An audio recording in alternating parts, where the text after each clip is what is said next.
share you some information regarding to the patient counseling.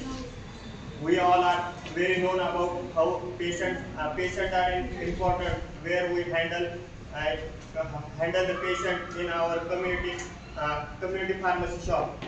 So my topic is patient counseling, and I will try to explain in my way. Already we all have seen this point in our regular classes.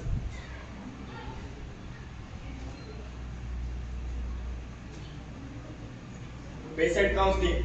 Patient counseling is a process where the pharmacist implement face-to-face interaction with the patient.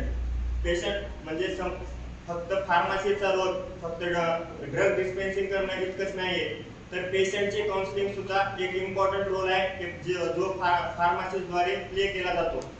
मी असं ऐकलंय की निलंग्यामध्ये एका वयस्कर आजीने की ऑइंटमेंटची जे bottle असते ते ओरली कंझ्युम केली आणि त्यावर त्यांचा ॲडवर्स इफेक्ट झाला. जर अशा घटना जर पेशंट काउन्सिलिंगद्वारे टाळता येऊ शकतात, किंवा जर एखादा वयस्कर व्यक्ती असतो आणि त्याला कळत नाहीये की ड्रग ओरली अप्लाय करायचंय किंवा कंझ्युम करायचंय, किंवा त्या कंडिशनला फार्मसीचा एक इम्पॉर्टंट रोल आहे की पेशंटला सांगायचं की म्हणजे ड्रग ओरली कंझ्युम करायची आहे का लावायची आहे, किंवा आपण याद्वारे पेशंटची काउन्सिलिंग करू शकतो. Methods of patient counseling: face-to-face interaction, telephone calls, make an appointment, referrals, and drug information aids. These are the common methods of patient counseling, and now we see one by one. First is face-to-face interaction. Through face-to-face interaction, information about the prescription or particular medication is usually provided by the pharmacist to the patient. आणि आपण आता corona सारख्या महाभयंकर आजाराशी झुंज दिली आणि त्या वेळेमध्ये फार्मासिस्टने अहोरात्र कष्ट करून आणि ड्रग डिस्पेन्सिंग केली.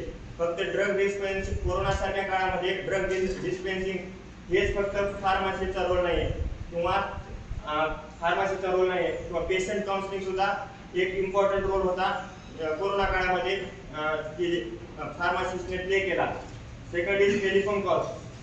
Telephone calls by pharmacist exhibit a care taking nature that further help to develop strong relationship. आणि जर सगळ्यात महत्त्वाचा जर काही पॉईंट असेल तर पेशंटचा फार्मासिस्टवर असलेला विश्वास, आणि तो विश्वास टिकवण्यासाठी फक्त ड्रग डिस्पेन्सिंग करणे, पैसे घेणे, खिशात टाकणे एवढंच नाहीये, तर पेशंटचा विश्वास आपल्यावर कसा वाढेल आणि तो पेशंट जर कोणत्याही जर पेशंट काउन्सिलिंगच्या रिलेटेड जे काही क्युरीज आहेत किंवा प्रॉब्लेम आहेत तो आपल्याला कशा पद्धतीने सांगेल, हा सुद्धा एक इम्पॉर्टंट रोल आहे की जो फार्मासिस्टद्वारे प्ले केला जातो. आणि ते करण्यासाठी पेशंट काउन्सिलिंग या खूप महत्त्वाचा पॉईंट करू शकतो. आणि third is make an appointment. The patient and the pharmacist do not have time for immediate interaction in a such a way that it is a good to keep an appointment. म्हणजे सहसा या गोष्टी तर होत नाहीत, किंवा जर फार्मासिस्टकडे जास्त वेळ नाही की तिथल्या तिथे सांगायला, अशाद्वारे आपण परवानगी घेऊन किंवा पेशंटच्या आणि फार्मासिस्टच्या सोयीनुसार आपण त्याला पेशंट काउन्सिलिंग करू शकतो. किंवा कारण आपल्याला फक्त ड्रग डिस्पेन्सिंगच नाही, त्यासोबत पेशंटचे प्रॉब्लेम सुद्धा सॉल्व्ह करायचे आहेत. आणि third point is make an appointment. The patient and the pharmacist do not have time.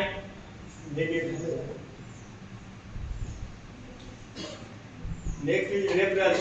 Sometimes pharmacists may not have sufficient information on a particular medication. In a such a condition, the issue can be referred to the prescriber. अशा म्हणजे pharmacist retail shop मध्ये काय करणार आहे तर ड्रगचे डिस्पेन्सिंग करणार आहे. आणि ड्रग डिस्पेन्सिंग करणार आहे म्हणजे कोणत्याद्वारे, जर ओटीसी जर मेडिसिन असतील तर आपण अदर दॅन ओटीसी ड्रग आपण प्रिस्क्रिप्शनच्या द्वारे आपण डिस्पेन्स करणार आहोत. आणि जर प्रिस्क्रिप्शन वरची जर एखादी इन्फॉर्मेशन किंवा एखादा पर्टिक्युलर ड्रग आहे आणि तो आपल्याला कळत नाही आणि आपल्याला पेशंटला तर सांगायचं आहे की की ते ड्रग कसा कंझ्युम करायचा आहे आणि काय नाही, तर अशाद्वारे आपण फिजिशियनला विचारणे हा तितकंच गरजेचं आहे, किंवा आपल्याला काय पण मनानं कारभार करून जमणार नाही. कारण ड्रग म्हणजे रिलेटेड टू आवर हेल्थ, आणि हेल्थच्या रिलेटेड असल्यामुळे दुसऱ्या म्हणलं डॉक्टरला न विचारता आपण स्वतः असल्या गोष्टी म्हणजे देऊ नये, आणि या सगळ्या गोष्टी पेशंट काउन्सिलिंग अंडर येतात. आणि next point is drug information AIDS.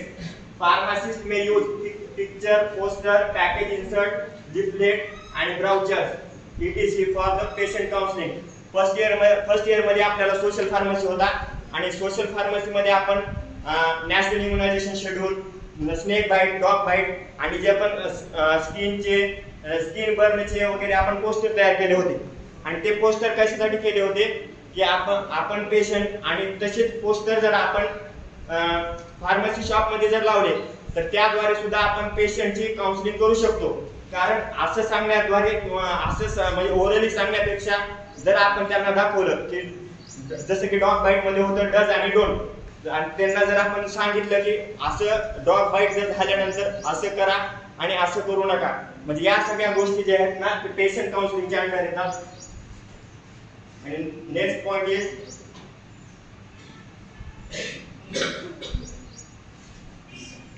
Effect of poor patient counselling. First is आणि जर एकाच नाण्याच्या दोन बाजू असतात, जर एक चांगली असते आणि दुसरी वाईट असते, आणि जर चांगली गोष्ट जर आपण व्यवस्थित केली नाही तर त्याचे दुष्परिणाम होतात, आणि तेच म्हणजे द एरर्स. आणि first is medication error. Lack of information may leads to patient inappropriate use of medication which may result in therapeutic failure. तुम्हाला मी आता सांगितलं की ड्रग्स आपल्या हेल्थच्या रिलेटेड आहे, आणि आपण आपल्या हेल्थ म्हणजे जर हेल्थच आपली सगळ्यात इम्पॉर्टंट आहे, जर हेल्थच नसेल तर जगातील दुसऱ्या कोणत्याच गोष्टी म्हणजे व्यवस्थितपणे करता येणार नाही. आणि जर अशा वेळेमध्ये आणि जर मेडिकेशन जर आपण सांगताना जर डोस वगैरे जर चुकला, पेशंटला आपण प्रॉपर काउन्सिलिंग वगैरे केली नाही तर मेडिकेशन आणि अशाद्वारे पेशंट सफर पण करू शकतो, आणि थेरप्युटिक किंवा ऍडव्हर्स इफेक्ट सुद्धा त्या गोष्टीमुळे त्या पेशंटला होऊ शकतात, आणि त्याचे जबाबदार आपण एक फार्मासिस्ट म्हणून आपण असू. आणि ते होऊ नये म्हणून प्रॉपर पेशंटची काउन्सिलिंग करणे हे एक इम्पॉर्टंट रोल आहे की जो फार्मासिस्ट प्ले करतो, आणि पुढे जाऊन ते आपल्याला प्ले करायचं आहे.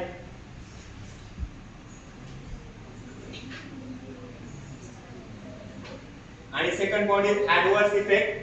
A poor understanding of medical condition may lead to irrational use of medication and leads to adverse drug interaction. म्हणजे जर आपण पेशंट आपण एखादा ड्रग आहे आणि ते ड्रगचा डोस कसा घ्यायचा आहे, आणि ते जर सांगताना जर कुठं चुकलो तर आपण त्या ड्रग्समुळे पेशंटवर त्याचे ऍडव्हर्स इफेक्ट पण होऊ शकतात, आणि ते टाळता येण्यासाठी पेशंट काउन्सिलिंग करावी लागते.